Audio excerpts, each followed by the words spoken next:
ang hardin sa gitna ng semento. Si Laya ay nakatira sa isang syudad na gawa sa semento at bakal.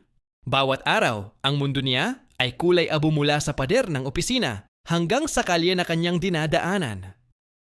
Pakiramdam niya, pati ang kanyang mga pangarap ay nagiging kulay abo na rin. Sa kanyang pag-uwi, para siyang isang munting langgam sa gitna ng dagat-dagatang tao. Ang ingay ng mga busina at ang bilis ng takbo ng buhay ay tila humihigop ng kanyang natitirang lakas. May kulang, bulong niya sa sarili.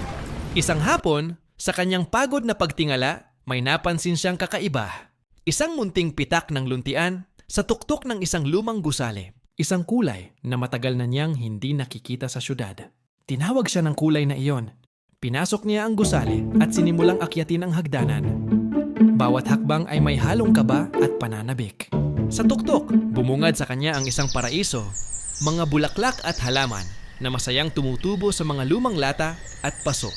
At sa gitna nito, isang matandang lalaki, si Mang Tasyo, na may ngiti sa labi habang nagdidilig. Tuloy ka, iha, bati ni Mang Tasyo. Sa gitna ng lahat ng semento, kailangan natin ng isang lugar kung saan maaaring huminga at maalala na tayo rin ay dapat lumago. Inabutan siya ni Mang Tasyo ng isang maliit na punla sa isang lumang paso. Huwag mong hayaang matuyo ang lupa sa puso mo. Simulan mo ang sarili mong hardin. Umuwi si Laya na may bagong pag-asa.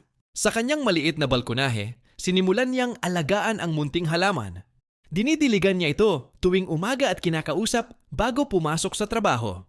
Sa bawat bagong dahon ng halaman, tila may bagong kulay din na nadadagdag. Sa buhay ni Laya, bumili pa siya ng mga buto at paso. At ang kanyang balkonahe ay unti-unting naging isang munting hardin. Hindi nagbago ang kulay abo niyang opisina. Ngunit nagbago si Laya. May maliit na siyang halaman sa kanyang mesa.